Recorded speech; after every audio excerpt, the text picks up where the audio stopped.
అన్నీ నేను నీకీ మాట చెప్పకూడదనుకున్నాను, కానీ చెప్పక తప్పడం లేదు. ఏంటి కాకి? మనం సరోజ వాళ్ళని ఇక్కడ కాకుండా వేరే చోట పెడదాం. ఏంటి కాకి, ఏం మాట్లాడుతున్నావు? అన్నీ ఒకప్పుడు ఇల్లు బృందావనంలా ఉండేది. అప్పుడు ముందు ప్రియ, తర్వాత యమజ వచ్చి మనల్ని చాలా ఇబ్బంది పాల్చేశారు. ఇప్పుడు సరోజ రూపలొచ్చారు. వీళ్ళలో నాకు యమజ కనిపిస్తుంది. నా మాట విని వాళ్ళని ఇంటి నుంచి పంపించేయి. వాళ్ళకేం కావాల్సొచ్చినా నువ్వే చూసుకుందు గాని, కాని వాళ్ళని మాత్రం ఈ ఇంట్లో ఉండనివ్వకు. కాకి, ఏం మాట్లాడుతున్నావు? అన్నీ ప్లీజ్ అర్థం చేసుకో. వాళ్ళ వల్ల నువ్వు మళ్ళీ ఇబ్బందులు పడతావేమో, కావేరికి నీకు మధ్య గొడవలు వస్తాయేమో అనిపిస్తుంది. కాకి, నా కూతుర్ని ఎలా చూసుకుంటానో వాళ్ళని అలాగే చూసుకుంటానని మాటిచ్చాను. ఇప్పుడు ఆ మాట తప్పలేను. నువ్విచ్చిన మాట గురించి ఆలోచిస్తున్నావని నేను పచ్చని సంసారం గురించి ఆలోచిస్తున్నాను. ఆ రూపకి దేవుడంటేనే భయం భక్తి లేవు. అలాంటిది మనుషుల గురించి ఆలోచిస్తుందా? కాకి, తను చిన్నపిల్ల, ఏదో పొరపాటున అలా చేసుండొచ్చు. మనం దాన్ని బట్టి తన క్యారెక్టర్ అంచనా వేస్తే ఎలా? అన్నీ నీకసలు విషయం తెలియడం లేదు. అంకిత బంధుప్రీతితో వాళ్ళందరూ కావాలనుకుంటుంది. కాని వాళ్ళు డబ్బు మీద ఆశతోనే అంకిత కావాలనుకుంటున్నారు. వాళ్ళకి డబ్బే కావాలనుకుంటే నేనెంతైనా ఇస్తాను కాకి. అయినా ఇంతకాలం వాళ్ళు పేదరికంలో ఉన్నారు. వాళ్ళు డబ్బు కోరుకోవడంలో తప్పేమీ లేదు. అన్నీ ఒకసారి నేను చెప్పేది విను ప్లీజ్. ఇక నేనేం వినను. నువ్వే అర్థం చేసుకో. వాళ్ళు కొత్తగా వచ్చారు. అందువల్ల వాళ్ళు మనకి, మనం వాళ్ళకి కొత్తగానే ఉంటాం.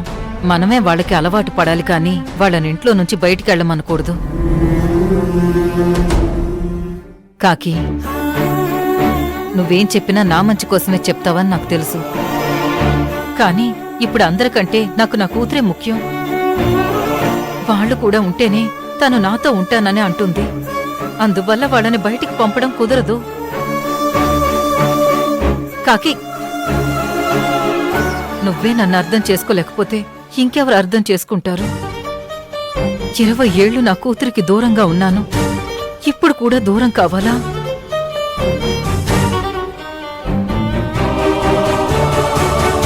సరే అన్నీ, నీ ఇష్ట ప్రకారంగానే కానివ్వు. రా అన్నీ, భోంచేద్దాం.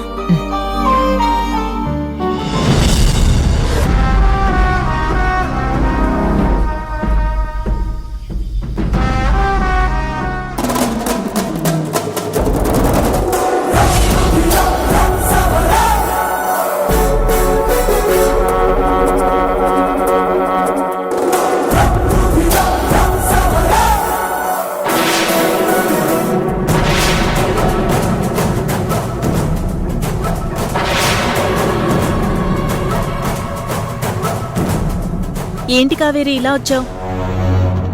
మీరు భోజనం చేశారా? చేశాం.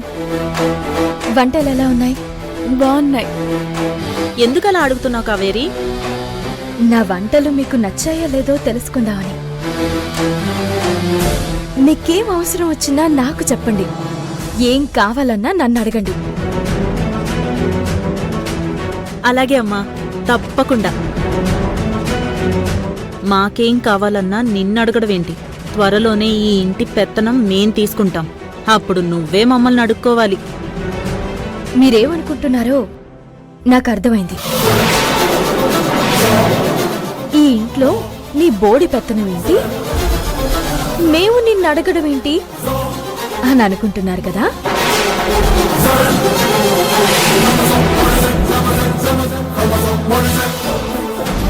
ఈ కావేరి చాలా తెలివైంది. మనసులో అనుకున్న మాటలు కూడా తెలుసుకుంటుంది. అయ్యయ్యో, అలా ఎందుకు అనుకుంటావమ్మా? నువ్వు ఈ ఇంటి కోడలివి. నేను ఈ ఇంటి కోడలిగా అథారిటీ చేయడం లేదు. ఈ ఇంట్లో అందరినీ చూసుకోవడం నా బాధ్యత అనుకుంటున్నాను.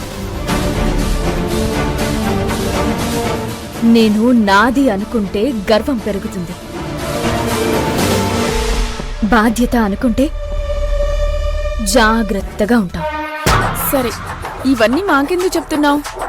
ఏం లేదు రూపా, నేను ఇంటి కోడల్ని కాకముందు రైతు బిడ్డని.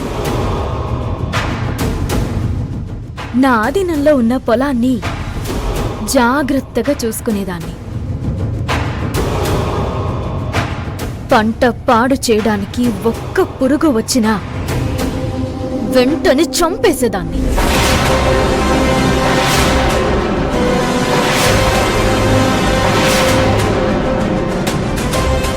ఒకవేళ పంట పూర్తిగా తెగులు పట్టి పాడైపోయిందనుకో, అప్పుడు మొత్తం పంటనే తగలబెట్టేసేదాన్ని. ఎందుకంటే తెగులు పట్టిన పంట వల్ల భూమి పాడవుతుంది.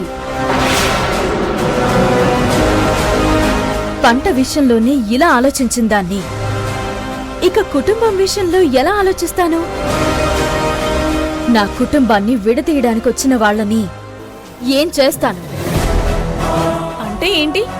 ఇందాక మీ అమ్మ నన్ను కొట్టింది, ఇప్పుడు నువ్వు నాకు వార్నింగ్ ఇస్తున్నావా?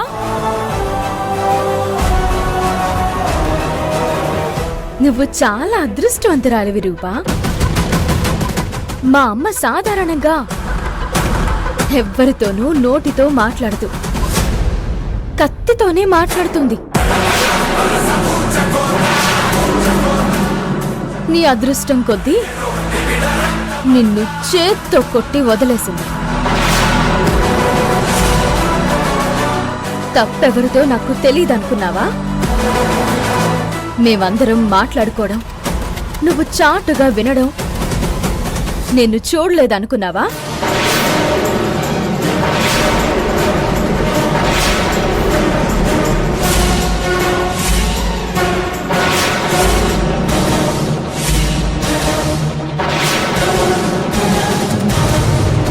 ఇదిగో కావేరి, నువ్విలా భయపెడితే నేను అంకితతో చెప్తాను.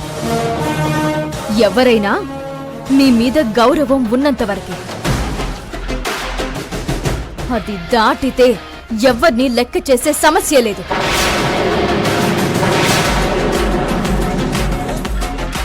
ఉంటే జాగ్రత్తగా ఉండండి, లేదా